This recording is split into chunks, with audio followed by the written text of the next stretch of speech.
Hello, Alicia. My name is Ellie, and I'm going to be evaluating you today. Can you tell me about your visit to the hospital? Okay. Well, I was feeling dizzy in class, and then I woke up and I was being taken to the hospital. I don't remember much other than that. I see that you were recently diagnosed with type 1 diabetes. How often do you check your blood sugar levels? I don't have much time to stop and check my blood. Okay, could you walk me through your typical morning at school? I go between classes quickly, and I spend time with my friends in between. I don't want to go to the bathroom and check my blood sugar or do it in front of my friends. Okay, I totally understand. How often do you feel lightheaded during or between classes? Often. I should probably be checking more often. Could you describe to me what you have eaten in the past 24 hours? Yes. For breakfast, 1 cup of Cheerios and milk, no snack in the morning. Lunch, 4 chicken strips with lots of ketchup, corn, and chocolate pudding. Afternoon snack, goldfish, 1 Kind bar, and granola bar. Dinner, spaghetti, sauce, and milk. Dessert, 10 double stuffed Oreos with milk. Okay. When you were diagnosed with diabetes 6 months ago, did you have a nutritionist or a dietitian explain to you how much you should be eating to prevent highs or lows of your blood sugar? Did they walk you through what you should be doing to prevent them and how much insulin to give?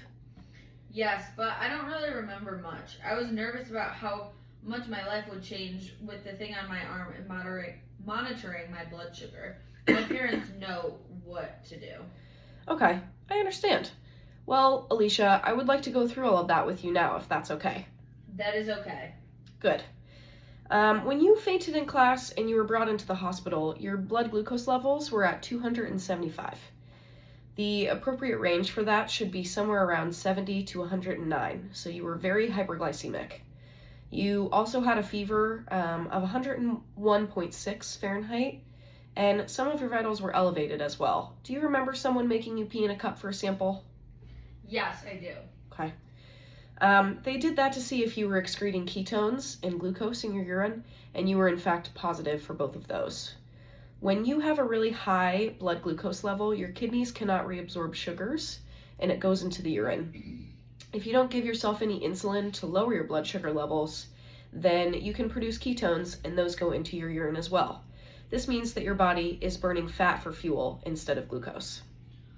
What does that mean? It means that you need to be injecting insulin when your blood sugar is elevated so that you can keep them to a safe level. Insulin and exercise can both help lower blood glucose levels. The other thing we need to be more careful of is your diet. You are eating a lot of simple carbohydrates and very little protein. If you aren't eating enough throughout the day, that can also affect your glucose levels and make your blood sugar go low. Okay, but I don't want to change my schedule around so that I constantly have to check my levels. Do you feel like if you had a set of foods packed for you every day, then you could stick to that schedule? You could still eat things like protein granola bars and Oreos.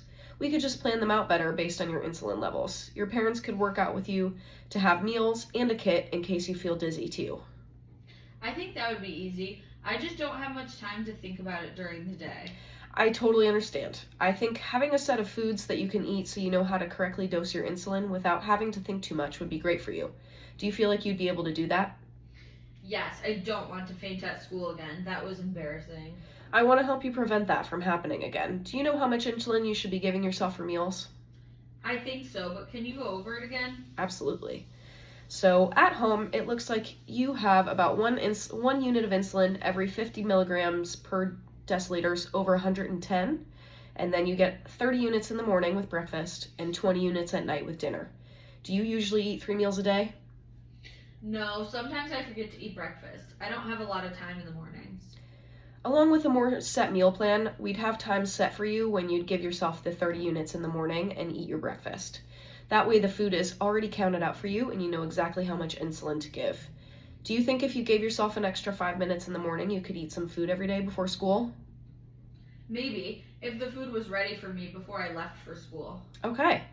Working with your parents to meal prep foods for you every day could be really helpful with the time management of eating. I want to make sure you don't pass out again at school. Okay, I can try. Good. I will speak with your parents and set it up.